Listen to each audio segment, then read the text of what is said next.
What's globalization?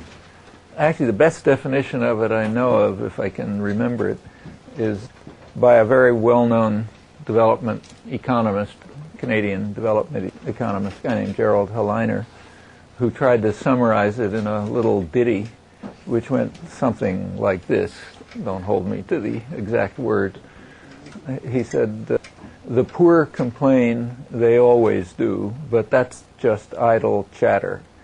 Our system brings rewards to all, at least to all who matter." That essentially captures it. Okay, I can go home. And, whenever I say globalization, I mean in quotes. What's called globalization is one specific modality of international integration. There's nothing wrong with international integration. In fact, it's a great thing. It's nice to meet people from other countries and all sorts of other stuff. But there are various forms of possible international integration, and the one that's called globalization is one particular one. Like, it's not the new international economic order that the South was calling for, and it's not the new global system that they're now calling for. It's a different one. This new one, the one that is called global, the official one, the one that Thomas Friedman writes laudatory books about and so on. Among its other properties are that countries have to open up their borders to free imports, so they have to accept imports from highly subsidized U.S., European, and Canadian agribusiness, which of course instantly wipes out domestic production for domestic needs, and that means that poor farmers are stuck. One thing they can do is flee to the cities, which has the nice effect that they create a massive labor force which lowers wages, and it means that U.S. and European manufacturers, or by now Japanese and Korean manufacturers who are putting, say, assembly plants or whatever abroad, can benefit from cheaper labor, and consequently wages can go down, and in fact do go down while the economy booms. Mexico's a dramatic case.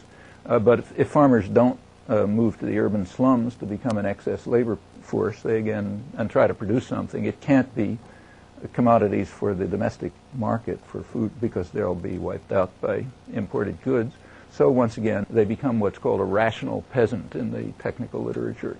A rational peasant is a peasant who understands that you have to produce for export and you have to seek the maximum profit.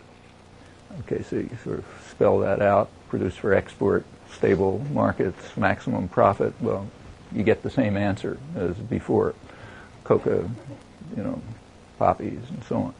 And that's what's happening. So the globalization, in particular the undermining of the attempts of the South 30 years ago to create a form of globalization directed toward the interests of the developing world. That means, almost the entire world. One of the major consequences of this, and it's no big secret, like you can read it in standard books of political economy and so on, was to greatly accelerate production of what we call drugs. I mean, they're not the most lethal drugs. The most lethal ones are produced in places like North Carolina.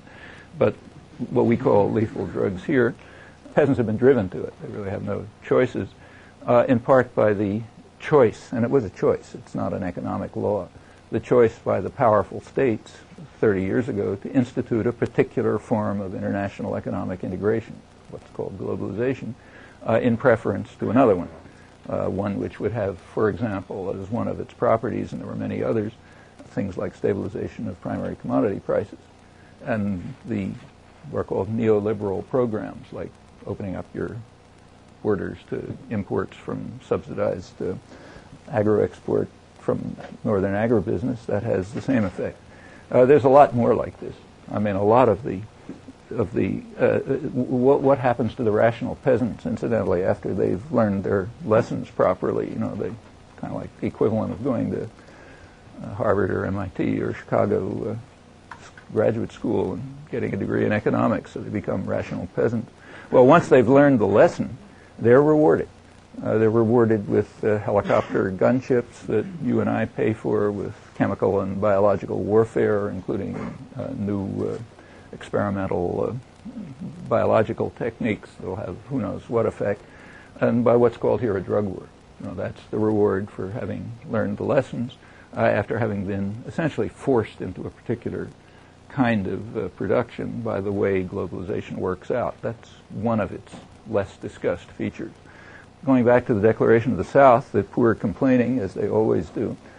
They're calling for globalization, for international economic integration. They want this, but are calling for a form that will be based on the right of development, and in particular the right of independent development. It means no external compulsion